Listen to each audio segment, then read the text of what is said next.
नमस्कार आप सभी को। मैं मधु पांडे टीजीटी हिंदी केंद्रीय विद्यालय दमोह से आपका स्वागत करती हूँ।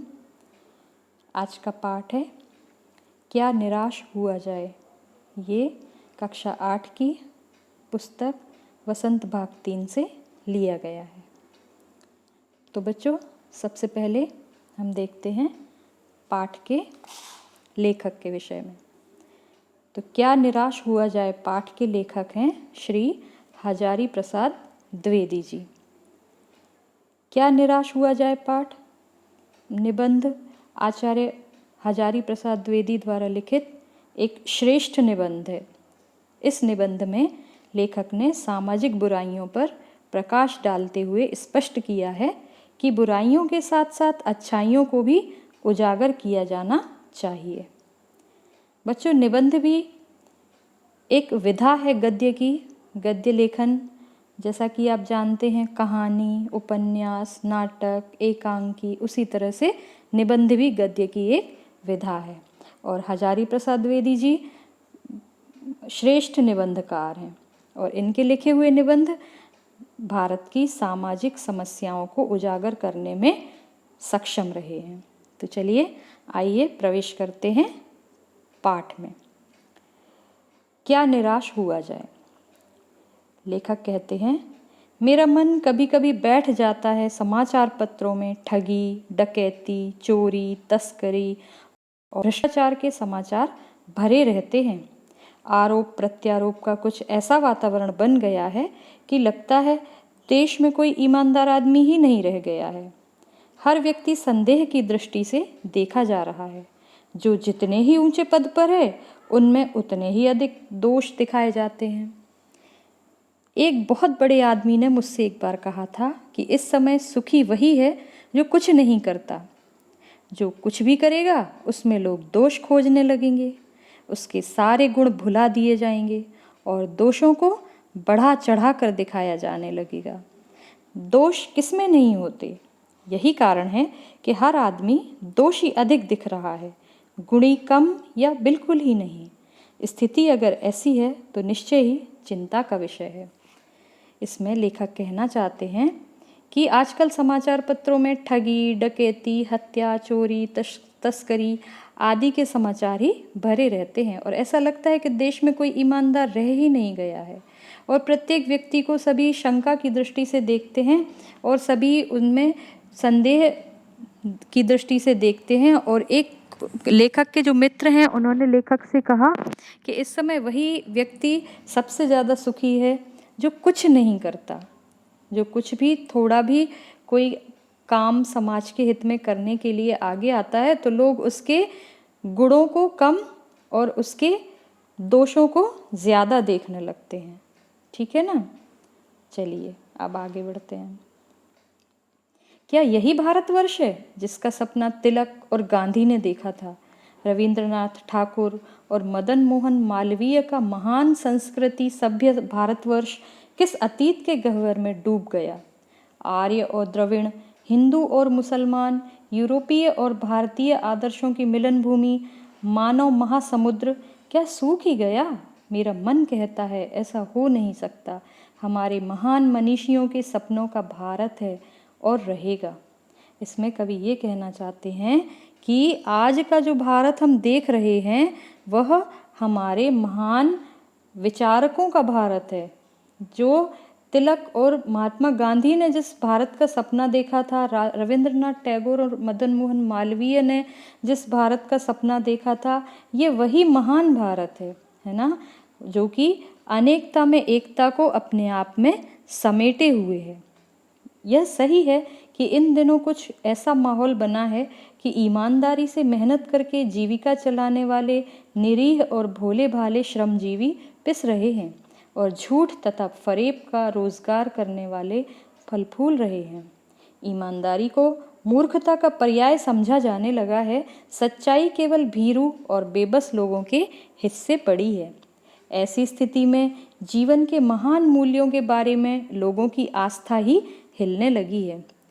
अब लेखक का मत है कि इस स्थिति में हमें हताश या निराश नहीं होना है, है ना, क्योंकि आजकल देश का माहौल कुछ ऐसा बन गया है लेखक के अनुसार कि जो ईमानदारी से रहता है उसको लोग बेचारा समझते हैं, है ना। जो ईमानदारी से श्रम करके अपने परिवार को चलाता है तो उसको लोग क्या सोचते हैं, उसको लोग सब मूर्ख सोचते हैं, है ना, क्योंकि लोग पैसा देकर अपना काम पहले करवाने वाले होते हैं, वे अपनी बारी आने का इंतज़ार नहीं करते।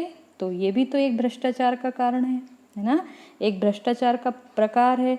यदि हम अपनी बारी का इंतज़ार नहीं करते हैं और हम अपने काम को पहले कराने के लिए थोड़े से पैसे देकर आगे हो जाते हैं तो ये उन लोगों के साथ बहुत ही बड़ा अन्याय है, जो कि कैसे हैं, जिन्होंने कि अभी अपने समय को पूरा वहाँ पर व्यर्थ ही खड़े हुए या अपनी बारी का इंतज़ार करते हुए बिताया है।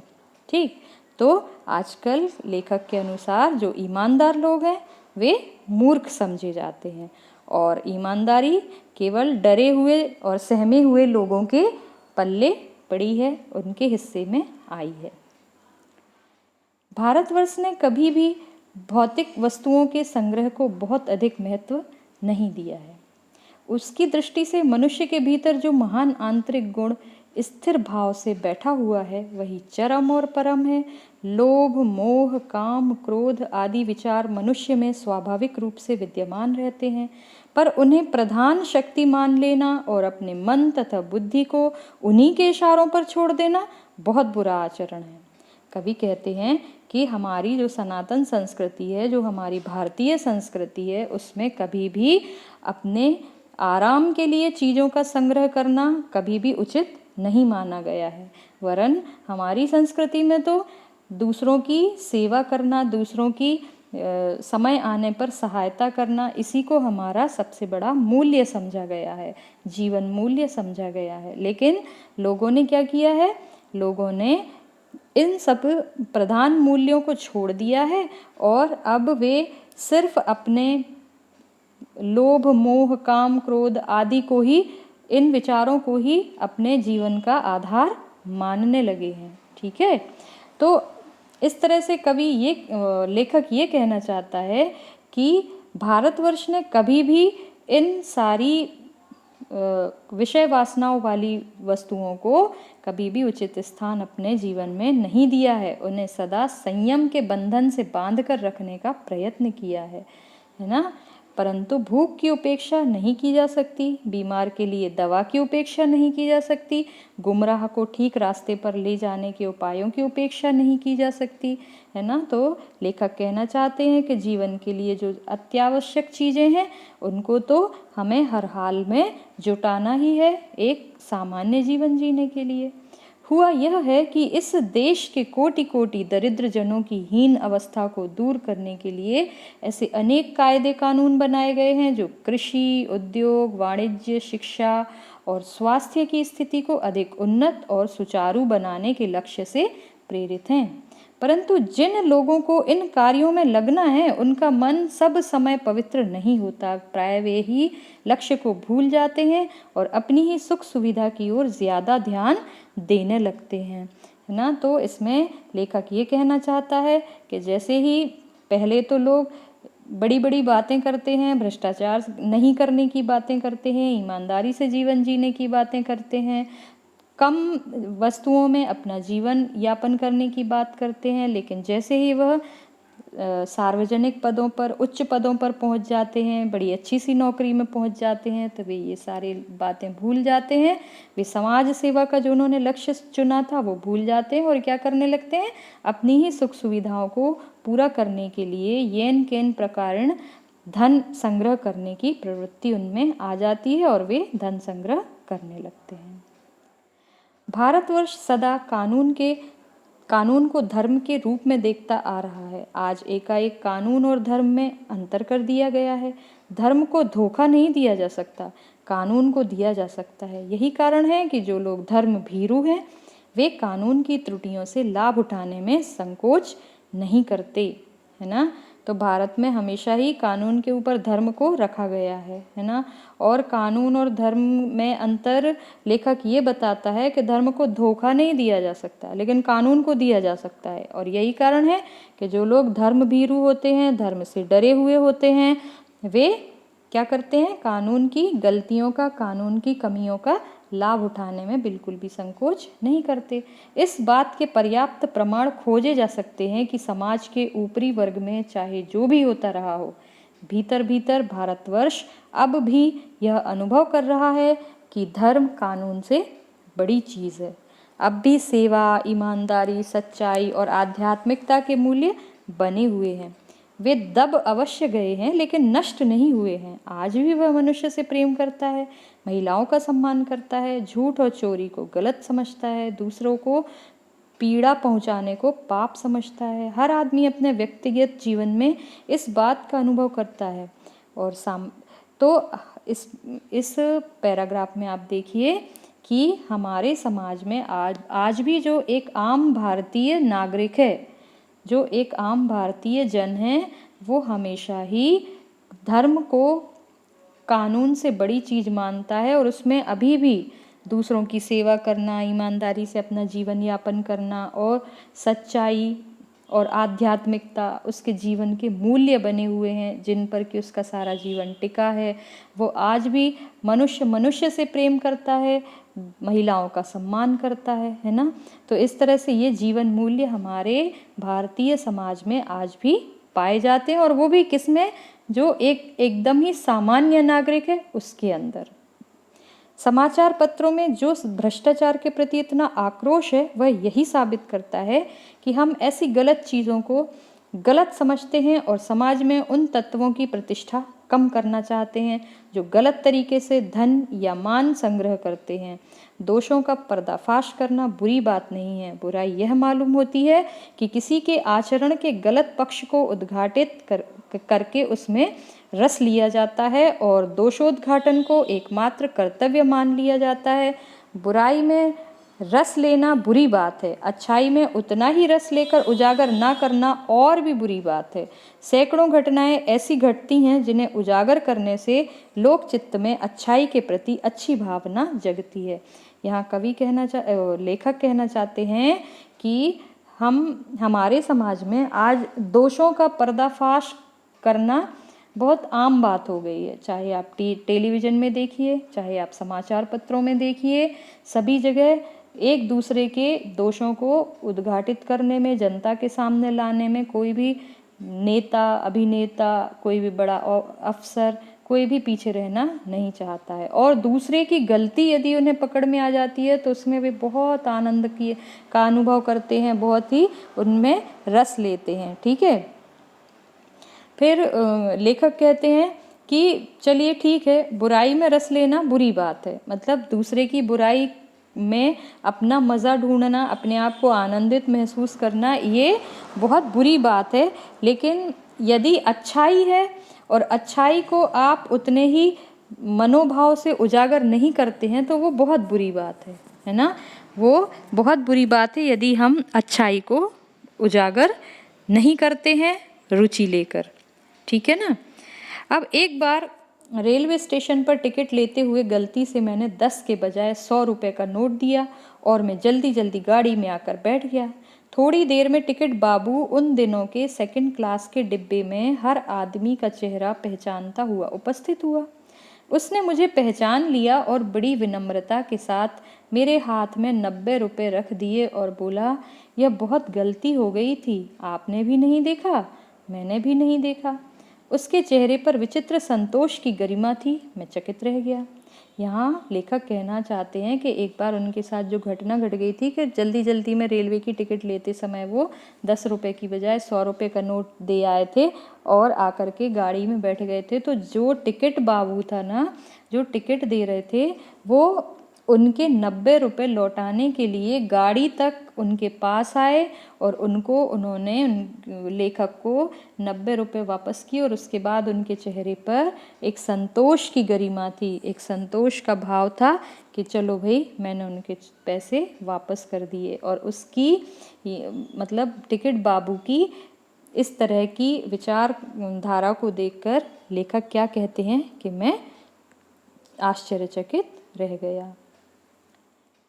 अब आगे देखिए, लेखक यहाँ पर ये बतलाना चाहते हैं कि भाई सारे ही लोग बुरे नहीं हैं, है ना, कि हम यदि ये सोचकर दुखी हो जाएं, निराश हो जाएं कि पूरी दुनिया बुरे लोगों से भरी पड़ी है, तो ये सही नहीं है। लेखक यहाँ पर अच्छे लोगों की अच्छी बातों को हमको बतला रहे हैं। अब ये देखिए, एक पिक्चर बनी है और उसके साथ में कुछ लिखा हुआ है। आइए देखें क्या है ये। कैसे कहूँ कि दुनिया से सच्चाई और ईमानदारी लुप्त हो गई है। वैसी अनेक अवांछित घटनाएं भी हुई हैं, परंतु यह एक घटना ठगी और वंचना की अनेक घटनाओं से अधिक शक्तिशाली है ना। लेखक यहाँ पर कहना चाहते हैं कि जो ये एक घटना हुई है ईमानदारी की, जो टिकट बाबू के द्वारा, उस पर अनेकों ऐसी बुरा प्रभाव छोड़ने वाली घटनाएं उसके सामने बौनी सिद्ध होती हैं, उसके सामने कुछ भी अपना अस्तित्व नहीं रखती हैं, क्योंकि ईमानदारी की सिर्फ एक घटना ही इतनी अधिक शक्तिशाली होकर मेरे सामने आई। एक बार मैं बस में यात्रा कर रहा था। अब ये दूसरी घटना लेखक हमें बतला रहे हैं, और वो क्या है कि एक बार मैं बस में यात्रा कर रहा था। मेरे साथ मेरी पत्नी और 3 बच्चे भी थे। बस में कुछ खराबी थी, रुक रुक कर चलती थी। गंतव्य से कोई 8 किलोमीटर पहले ही एक निर्जन सुनसान स्थान में बस ने जवाब दे दिया। रात के कोई 10 बजे होंगे। बस में यात्री घबरा गए। कंडक्टर उतर गया और एक साइकिल लेकर चलता बना। लोगों को संदेह हो गया कि हमें धोखा दिया जा रहा है। ठीक है, बस में बैठे लोगों ने तरह तरह की बातें शुरू कर दी। किसी ने कहा, यहाँ डकैती होती है। 2 दिन पहले इसी तरह एक बस को लूटा गया था। परिवार सहित मैं अकेला ही था। बच्चे पानी पानी चिल्ला रहे थे। पानी का कहीं ठिकाना न था। ऊपर से आदमियों का डर समा गया था। तो यहाँ पर लेखक एक दूसरी घटना के बारे में हमें बता रहे हैं कि एक बार जब वो अपने परिवार सहित कहीं जा रहे थे, तो रास्ते में उनकी बस खराब हो गई, और बस खराब होते ही कंडक्टर तो साइकिल लेकर वहाँ से चला गया। तो लोगों ने देखा, निर्जन निर्जन मतलब जहाँ पर कोई ना रहता हो, सुनसान स्थान में वो बस खड़ी हो गई। तो सभी लोग डर गए, और फिर जब ऐसे कहीं अजीब सी जगह में जब कहीं फंस जाते हैं ना, तो फिर लोग तरह तरह की बातें बनाकर एक दूसरे को डराने लगते हैं। वही हाल यहाँ हुआ। यहाँ दूसरे लोग बोलने लगे कि अरे यहाँ डकैती होती है, 2 दिन पहले इसी तरह एक बस को लूटा गया था। तो लेखक कहते हैं कि मैं अपने परिवार के साथ, मतलब एक मैं अकेला व्यक्ति था जिसके साथ परिवार था, है ना। फिर क्या हुआ, कुछ नौजवानों ने ड्राइवर को पकड़कर मारने पीटने का हिसाब बनाया। ड्राइवर के चेहरे पर हवाइयाँ उड़ने लगीं। लोगों ने उसे पकड़ लिया। वह बड़े कातर ढंग से मेरी ओर देखने लगा और बोला, हम लोग बस का कोई उपाय कर रहे हैं, बचाइए, ये लोग मारेंगे, है ना। तो अब क्या हुआ कि जब ऐसे लोगों ने सोचा कि यहाँ पे डकैती हुई थी, तो जो कुछ नौजवान लोग थे ना, कुछ जवान लड़के थे, तो वे ड्राइवर को पकड़कर मारने के लिए कहने लगे। जब उन्होंने मारने की बात की तो ड्राइवर डर गया, और उसे उतने सारे लोगों में लेखक ही एक ऐसे व्यक्ति लगे जिनके पास वह अपनी पुकार कर सकता था। कातर ढंग से, मतलब बड़े ही दीनहीन भाव से उनकी ओर वह बोला गया और बोला कि मुझे इन लोगों से बचाइए, है ना। फिर लेखक कहते हैं, डर तो मेरे मन में था, पर उसकी कातर मुद्रा देखकर मैंने यात्रियों को समझाया कि मारना ठीक नहीं है, परंतु यात्री इतने घबरा गए कि मेरी बात सुनने को तैयार नहीं हुए। कहने लगे, इसकी बातों में मत आइए, धोखा दे रहा है। कंडक्टर को पहले ही डाकुओं के यहाँ भेज दिया, है ना। तो अब इस तरह से लोग, जब लेखक ने उनसे कहा कि नहीं इसको मत मारो, ये तो निर्दोष है और ऐसा कुछ नहीं है कि ये हमें कोई नुकसान पहुंचाएंगे, तो लोगों ने उनसे कहा कि अरे आप इस ड्राइवर की बातों में मत आइए, इसने पहले ही साइकिल से अपने कंडक्टर को कहीं डाकुओं को संदेश देने के लिए भेज दिया है। देखो चित्र में दिखाई दे रहा है ना।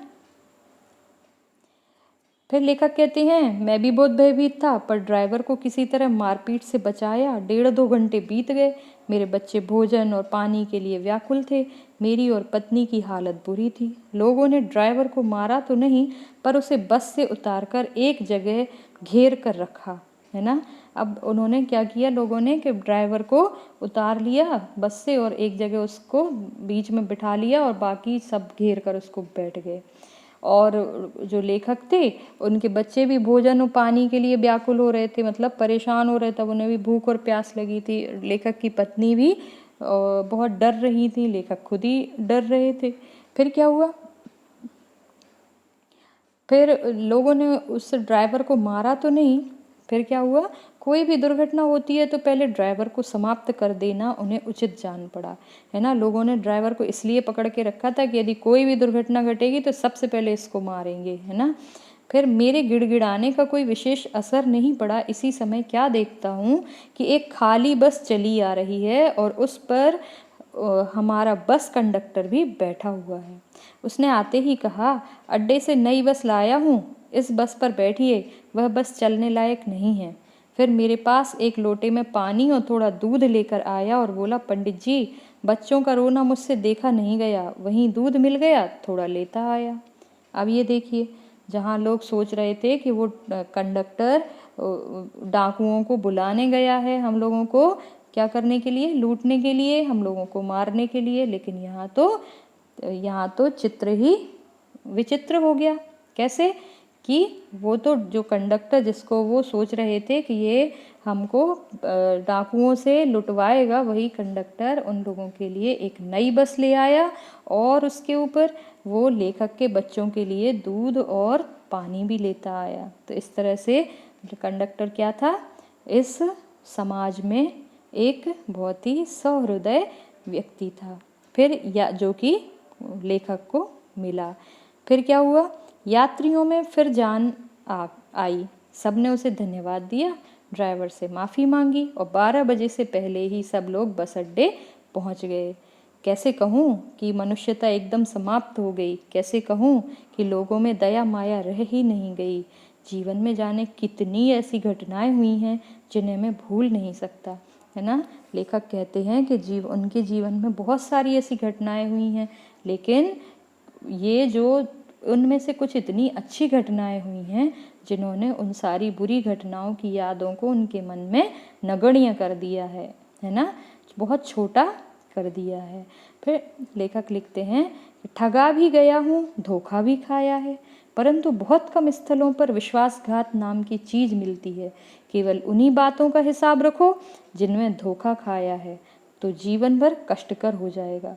परंतु ऐसी घटनाएं भी बहुत कम नहीं हैं जब लोगों ने अकारण सहायता की है, निराश मन को ढाढ़स दिया है और हिम्मत बंधाई है।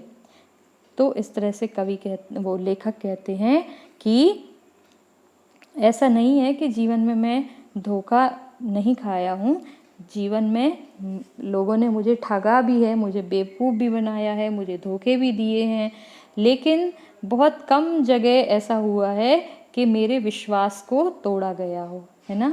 और कभी लेखक कहते हैं कि भाई केवल उन्हीं बातों का यदि हम अपने दिमाग में हिसाब रखेंगे, अपने दिल में हिसाब रखेंगे जिनमें धोखा खाया है, तो जीवन तो इतना कष्टकर हो जाएगा कि फिर बहुत सी घटनाएं हमें जीने ही नहीं देंगी। ठीक। फिर लेखक कहते हैं कि कविवर रविंद्रनाथ ठाकुर ने अपने प्रार्थना गीत में भगवान से प्रार्थना की थी कि संसार में केवल नुकसान ही उठाना पड़े, धोखा ही खाना पड़े, तो ऐसे अवसरों पर हे प्रभु मुझे ऐसी शक्ति दो कि मैं तुम्हारे ऊपर संदेह ना करूं, है ना।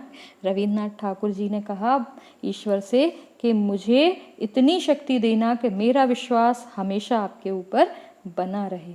तो लेखक लिखते हैं कि मनुष्य की बनाई विधियां गलत नतीजे तक पहुंच रही हैं, तो इन्हें बदलना होगा। वस्तुतः आए दिन इन्हें बदला ही जा रहा है, लेकिन अब भी आशा की ज्योति बुझी नहीं है। महान भारतवर्ष को पाने की संभावना बनी हुई है, बनी रहेगी। मेरे मन, निराश होने की जरूरत नहीं है ना। इस बात के लिए इसको ऐसे समझते हैं कि आज बुरी बातों को उद्घाटित करके जो लोग हैं वे रस लेते हैं, और ये बहुत बुरी बात है। हमें अच्छाई को भी प्रकट करना चाहिए। लेखक के अनुभव के अनुसार आज भी दुनिया से सच्चाई और ईमानदारी खत्म नहीं हुई है, मनुष्यता समाप्त नहीं हुई है और मनुष्य की बनाई विधियां गलत नतीजे तक पहुंच रही हैं, उन्हें बदलना होगा। आशा की ज्योति अभी बुझी नहीं है और महान भारतवर्ष को पाने की संभावना भी बनी हुई है। तो हे मेरे मन, निराश होने की जरूरत नहीं है। हमारा भारत एक दिन फिर से अपने प्रगति के सर्वोच्च शिखर पर होगा। और ये सब कौन करेगा? ये सब इस भारत देश में रहने वाले उसके नागरिक करेंगे और आप सभी छोटे बच्चे जो आगे आने वाले समय में भारत के प्रबुद्ध नागरिक बनेंगे। तो ये तो था पाठ। अब देखते हैं शब्दार्थ। शब्दार्थ में देखिए, धर्म भीरु, जिसे धर्म छूटने का भय हो, अधर्म से डरने वाला। पर्दाफाश, भेद खोलना, दोष प्रकट करना। उजागर, प्रकट करना। गंतव्य, वह निश्चित स्थान जहाँ किसी को जाना हो। ढाढ़स, दिलासा, धीरज। संग्रह, एकत्रित करना। संयम, आत्मनियंत्रण रखना। दरिद्रजन, गरीब लोग। त्रुटि, गलती। आक्रोश, क्रोध, नाराजगी। नतीजा, परिणाम। चलिए अब देखते हैं प्रश्न उत्तर। प्रश्न अभ्यास में देखिए, प्रश्न नंबर पहला जो कि आपके विचार से लिया गया है कि लेखक ने स्वीकार किया है कि लोगों ने उन्हें भी धोखा दिया है, फिर भी वह निराश नहीं है। आपके विचार से इस बात का क्या कारण हो सकता है?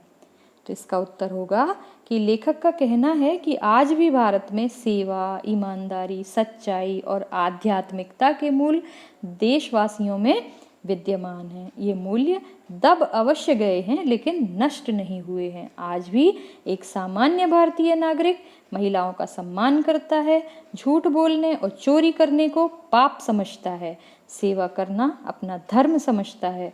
रेलवे स्टेशन पर टिकट बाबू द्वारा लेखक को ढूंढकर 90 रुपये वापस करना, बस कंडक्टर द्वारा लेखक के बच्चों को दूध और पानी लाना इसी बात के प्रमाण हैं। इसलिए धोखा दिए जाने पर भी लेखक निराश नहीं है। उसे पूर्ण विश्वास है कि जितने धोखा देने वाले हैं कहीं उससे भी अधिक सहायता करने वाले लोग इस धरती पर मौजूद हैं। अब प्रश्न नंबर 2 है कि समाचार पत्रों, पत्रिकाओं और टेलीविज़न पर आपने ऐसी अनेक घटनाएं देखी सुनी होंगी जिनमें लोगों ने बिना किसी लालच के दूसरों की सहायता की हो या ईमानदारी से कार्य किया हो। ऐसे समाचार तथा लेख को आपको एकत्र करना है और उनमें से कम 2 घटनाओं की पर अपनी टिप्पणी जरूर लिखनी है ना। जैसे कि बहुत सी घटनाएं हम आए दिन समाचार पत्रों में पढ़ते रहते हैं कि किसी ऑटो वाले को नोटों से भरा हुआ एक बैग मिला है ना, जिसमें बहुत कीमती सामान रखे हुए थे और उसने जाकर वह जो बैग है वो पुलिस स्टेशन में जमा कर दिया और पुलिस ने जो उस बैग का मालिक था उसको ढूंढकर वह सारी चीज़ें वापस कर दी। तो इस तरह की घटनाएं हम आए दिन पढ़ते रहते हैं कि लोग पैदल चले जा रहे हैं रास्तों पर और उनको लोग चप्पल पहना रहे हैं, भोजन करा रहे हैं, उन्हें आगे जाने की व्यवस्था करा रहे हैं, बीमारों को दवाइयाँ दे रहे हैं। तो इस तरह के जो समाचार पत्रों में समाचार छपते हैं ना, उनको आपको एकत्र करना है। अब प्रश्न नंबर 3 देखो, लेखक ने अपने जीवन की 2 घटनाओं में रेलवे के टिकट बाबू और बस कंडक्टर की अच्छाई और ईमानदारी की बात बताई है। आप भी अपने किसी परिचित के साथ हुई किसी घटना के बारे में बताइए जिसमें किसी ने बिना किसी स्वार्थ के भलाई, ईमानदारी और अच्छाई के कार्य किए हों। तो ये आप इसके बारे में अपने परिवार में बात करिए अपने माता पिता से, है ना, और फिर एक बहुत अच्छा सा कोई बहुत अच्छी सी घटना आप इसको अपने शब्दों में कलमबद्ध करेंगे, लिखेंगे। अब पर्दाफाश, इसके अंतर्गत कुछ प्रश्न हैं कि प्रश्न पहला है, दोषों का पर्दाफाश करना कब बुरा रूप ले सकता है? तो इसका उत्तर है, वैसे तो किसी के दोष या अवगुण उजागर करना गलत कार्य नहीं है, लेकिन दोषों का पर्दाफाश करना तब बुरा रूप ले सकता है जब हम किसी के आचरण के गलत पक्ष को सबके सामने लाएं और लोग उसकी बुराई करके उसमें अपना मज़ा खोजने लगें, उसमें रस लेने लगें। मतलब लोगों को दूसरों की बुराइयों, दूसरों के दोषों को लोगों के सामने लाकर उनकी बुराइयां करके उसमें उन्हें आनंद आने लगे, तो ये फिर दोषों का पर्दाफाश गलत है। और यदि जिस भी व्यक्ति का के दोषों का पर्दाफाश किया जा रहा है तो हो सकता है वह व्यक्ति उग्र रूप धारण कर ले, मतलब वो लड़ने लगे, मारकाट मचाने लगे और लोगों को हानि पहुंचाने लगे, है ना, समाज में अव्यवस्था की स्थिति पैदा कर दे, अराजकता की स्थिति पैदा कर दे, तो वो समाज के हित में नहीं होगा और इस तरह से दोषों का पर्दाफाश करना बुरा रूप ले लेगा। अब प्रश्न दूसरा देखिए, आजकल के बहुत से समाचार पत्र या समाचार चैनल दोषों का पर्दाफाश कर रहे हैं। इस प्रकार के समाचारों और कार्यक्रमों की सार्थकता पर तर्क सहित विचार लिखिए। तो इसका उत्तर होगा कि समाचार पत्रों और समाचार चैनलों के द्वारा दोषों का पर्दाफाश करने मुख्य उद्देश्य समाज को जागृत करना है। ठीक है, पर्दाफाश करने का मुख्य उद्देश्य क्या है? समाज को जागृत करना। समाचार पत्र और समाचार चैनल लोगों को तत्कालीन सामाजिक परिस्थितियों से अवगत कराने का काम करते हैं, मतलब कि अभी कैसी परिस्थितियां चल रही हैं, भ्रष्टाचार किस किस तरह से किया जाता है। जब ये सारी स्थितियां हमारे सामने लाई जाती हैं तो हम सतर्क हो जाते हैं कि हम अब ठगे नहीं जाएंगे, और ये दोषियों को लोगों के सामने लाकर उन्हें सचेत करते हैं कि यदि बुरा काम करोगे, मतलब जो समाचार चैनल हैं वो दोषियों को जब लोगों के सामने लाते हैं तो ऐसे लोगों का मान सम्मान इज्जत सब खत्म हो जाती है। तो यह लोगों को सचेत करने का भी काम करता है कि यदि बुरे काम करोगे तो उसका परिणाम भी बुरा होगा, जिसमें बेइज्जती, बदनामी और बदहाली ही मिलेगी। ठीक, अब देखिए इसमें है कारण बताइए। निम्नलिखित के संभावित परिणाम क्या क्या हो सकते हैं? जैसे ईमानदारी को मूर्खता का पर्याय समझा जाने लगा है, तो इसका परिणाम क्या निकलेगा? भ्रष्टाचार बढ़ेगा। ठीक, लोग ईमानदार रहने से कतराने लगेंगे और वे भ्रष्टाचार की राह पकड़ेंगे और अपना काम कराएंगे, अपने हित साधेंगे। अब इसी में एक है, सच्चाई केवल भीरू और बेबस लोगों के हिस्से पड़ा है ना। तो यदि सच्चाई केवल बेबस और भीरू लोगों के हिस्से पड़ी है, तो इसमें लेखक कहता है कि इस छल कपट की दुनिया में आज ईमानदारी का कोई स्थान नहीं रहा है। ईमानदार व्यक्ति को मूर्ख समझा जाने लगा है। छल कपट करने वाले समझते हैं कि वही व्यक्ति सच्चाई को पकड़े बैठे हैं जो डरपोक और आश्रयहीन हैं और जिनकी ऊंची पहुंच नहीं है। तो इसका परिणाम क्या होगा? झूठ का बोलबाला बढ़ेगा और सच्चे लोग पीछे रह जाएंगे और तानाशाही बढ़ेगी। अब प्रश्न दूसरा है, झूठ और फरेब का रोजगार करने वाले फल फूल रहे हैं। इसको हम कैसे समझेंगे? इसको हम समझेंगे कि यदि ऐसा हुआ तो इसके परिणाम स्वरूप झूठे और धोखेबाज मनुष्य जीवन में उन्नति करने लगे हैं। वे सुख ऐश्वर्य प्राप्त कर आनंद मंगल हो रहे हैं, आनंद भोग रहे हैं, जबकि ईमानदारी से मेहनत करके जीविका चलाने वाले भोले भाले श्रमजीवी कैसे हो रहे हैं? पिस रहे हैं। उनका जीवन अंधकार में खोता जा रहा है। क्यों? क्योंकि उनकी जो कमाई है वो बहुत कम है, घर के खर्चे बहुत ज़्यादा हैं, जिम्मेदारियां बहुत ज़्यादा हैं, और इस तरह से उन व्यक्तियों के साथ साथ उनके परिवार वाले भी परेशान हो रहे हैं। तो यदि ऐसा हुआ तो क्या होगा? तो दुनिया से ईमानदारी मिटती चली जाएगी और समाज में भ्रष्टाचार बढ़ेगा, है ना। तो ऐसी स्थिति में जीवन के महान मूल्यों के बारे में लोगों की आस्था हिलने लगेगी। अब देखिए तीसरा नंबर, हर आदमी दोषी दिख रहा है, गुणी कम। तो इसका परिणाम क्या होगा कि आज लोग एक दूसरे को जब देखते हैं ना, तो कुछ भी काम यदि गलत होता है, गड़बड़ हो जाता है ना, तो वे एक दूसरे पर आरोप प्रत्यारोप लगाने लगते हैं।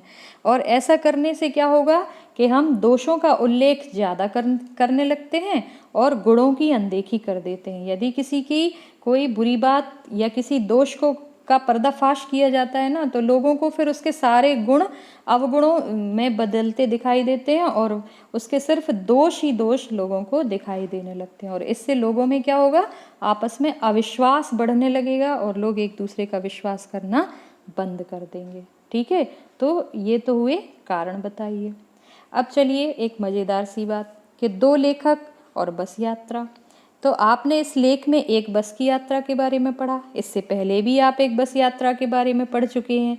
यदि दोनों बस यात्राओं के लेखक आपस में मिलते तो एक दूसरे को कौन कौन सी बातें बताते? अपनी कल्पना से उनकी बातचीत लिखिए। जैसे मैंने सोचा कि पहला लेखक कहेगा कहिए कैसे हैं, इतने दिनों कहाँ रहे। तो दूसरा लेखक कहेगा मैं ठीक हूँ, बस कुछ दिनों के लिए बाहर चला गया था। तो पहला लेखक पूछेगा गया तो मैं भी था पर। तो दूसरा लेखक कहेगा पर क्या हुआ। तो पहला लेखक बताएगा कि एक खटारा बस की सवारी ने यात्रा का सारा मज़ा किरकिरा कर दिया। दूसरा लेखक कैसे। तो पहला लेखक बताएगा उसका कभी उसका पेट्रोल लीक हो गया तो कभी टायर फट गया, तो 2 घंटे की यात्रा में 5 घंटे लग गए। तो दूसरा लेखक कहेगा मैं भी जिस बस से गया था वह भी रास्ते में खराब हो गई थी, दूसरी बस आई तो घर पहुंच सके। दोनों लेखक एक साथ बोलेंगे चलो अच्छा है, सही सलामत आ तो गए। तो ये तो हो गया कि आप इसको इस तरह से लिख सकते हैं। आप इसको और भी अच्छा मज़ेदार बनाकर अपने हिसाब से लिख सकते हैं। चलिए अब देखते हैं सार्थक शीर्षक। तो इसका प्रश्न पहला है कि लेखक ने लेख का शीर्षक क्या निराश हुआ जाए क्यों रखा होगा। क्या आप इससे बेहतर शीर्षक सुझा सकते हैं। तो मेरा मानना है कि लेखक ने लेख का शीर्षक क्या निराश हुआ जाए एकदम सही रखा है। आजकल हम अपने चारों ओर समाज को हानि पहुंचाने वाली घटनाएं देखते हैं, है ना। लड़ाई झगड़े, अविश्वास, मैं बड़ा तू छोटा, बस इन्हीं भावों से भरे हुए जो घटनाएं हमारे समक्ष आती हैं इन्हीं को हम देख रहे हैं, जिससे हमारे मन में निराशा का भाव भर जाता है कि अरे कैसी दुनिया हो गई है ना, अब तो कुछ भी अच्छा नहीं रहा। लेकिन लेखक हमें समाज में मानवीय गुणों से भरे लोगों जैसे कि बस कंडक्टर और टिकट बाबू और उनके कार्यों को याद करने को कहता है, जिससे कि हम निराश ना हो और हमेशा आशावादी रहें कि अभी नहीं है तो क्या हुआ, लेकिन आगे आने वाला समय बहुत ही अच्छा होगा, है ना। तो मेरे हिसाब से इसका एक शीर्षक और हो सकता है और वो है आशावादी दृष्टिकोण। अब प्रश्न दूसरा है कि यदि क्या निराश हुआ जाए के बाद कोई विराम चिन्ह लगाने के लिए कहा जाए तो आप दिए गए चिन्हों में से कौन सा चिन्ह लगाएंगे और अपने चुनाव का कारण भी बताइए।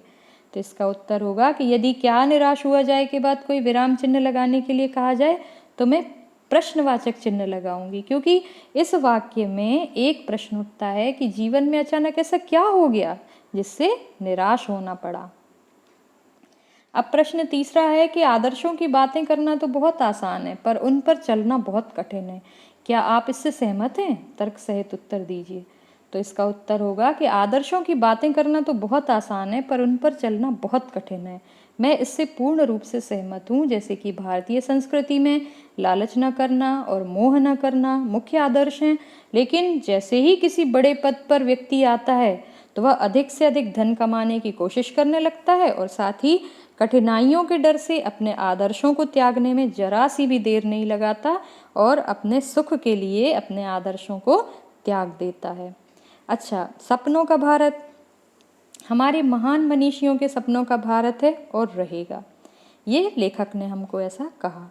तो आपके विचार से हमारे महान विद्वानों ने किस तरह के भारत के सपने देखे थे, है ना। ये हमें अब सोचना है कि तो इसमें हम ऐसे बोल सकते हैं कि हमारे महापुरुषों के सपनों के भारत की संस्कृति महान थी। उनके सपनों का भारत कैसा था, जिसमें सभी लोग सभ्य थे, कोई किसी भी प्रकार का छल कपट या भ्रष्टाचार या लूटपाट चोरी डकैती कुछ भी नहीं थी। हमारे महान विद्वानों ने ऐसे भारत का सपना देखा था जिसमें सब मिलजुल कर रहेंगे, सभी एक साथ रहेंगे, ईमानदारी और सच्चाई से रहेंगे।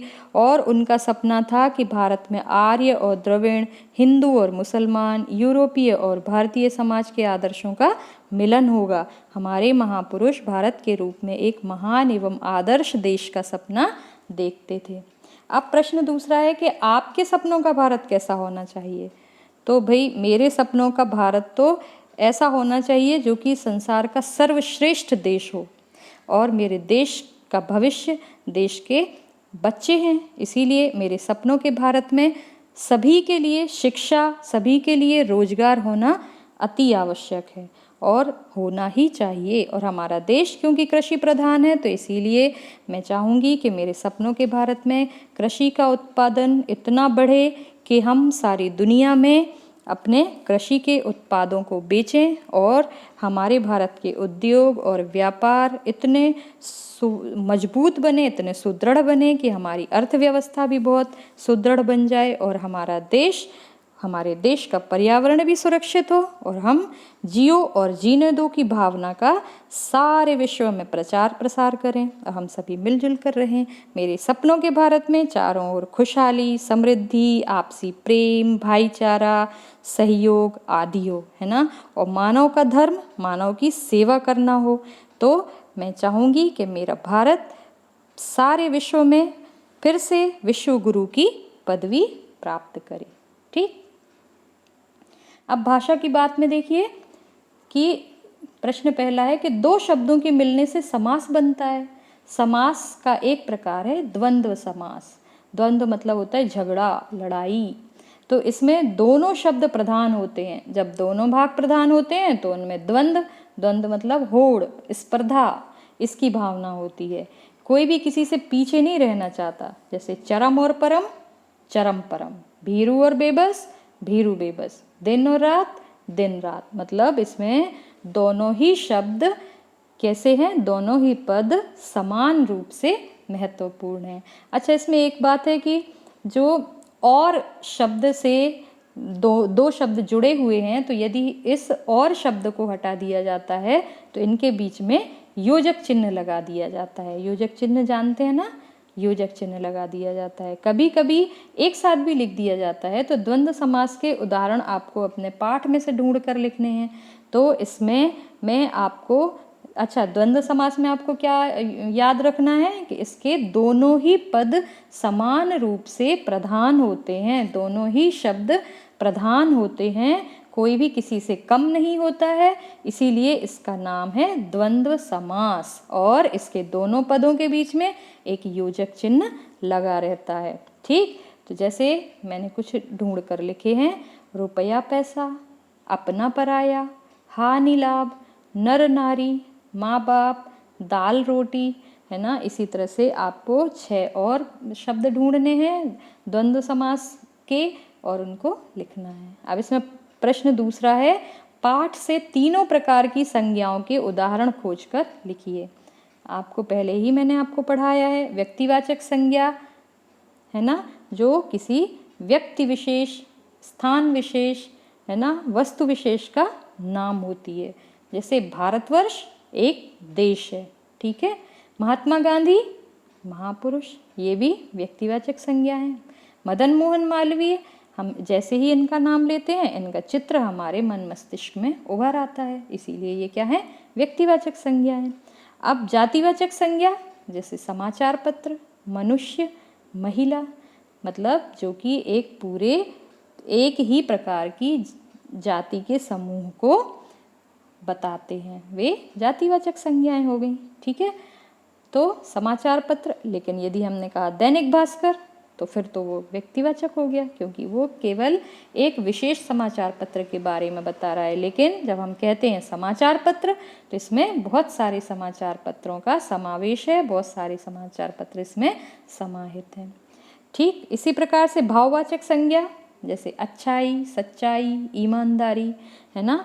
तो व्यक्तिवाचक और जातिवाचक संज्ञाएं क्या हैं, ये हमें दिखाई देती हैं, हम इनको देख सकते हैं, छू सकते हैं, महसूस कर सकते हैं, छू कर महसूस कर सकते हैं। लेकिन भाववाचक संज्ञाएं क्या होती हैं, ये हमारे मन के भाव होती हैं, इन्हें हम छू और देख नहीं सकते, बस सिर्फ इनको हम महसूस कर सकते हैं। जैसे कि सच्चाई, अच्छाई, ईमानदारी, है ना। यदि हमने कहा सच्चा आदमी तो उसको तो हम देख लेंगे, तो वो तो अलग व्यक्ति हो गया। लेकिन जब हमने कहा सच्चाई तो ये एक गुण हो गया, अच्छाई ये भी एक गुण है, ईमानदारी ये भी एक गुण है, और ये भाववाचक संज्ञा है। तो बच्चों, अब मुझे आशा ही नहीं पूरा विश्वास है कि आपको ये पाठ बहुत अच्छे से समझ में आ गया होगा। ठीक। तो इसी के साथ अब इस पाठ को यहीं विराम देते हैं। आप सभी का बहुत बहुत धन्यवाद।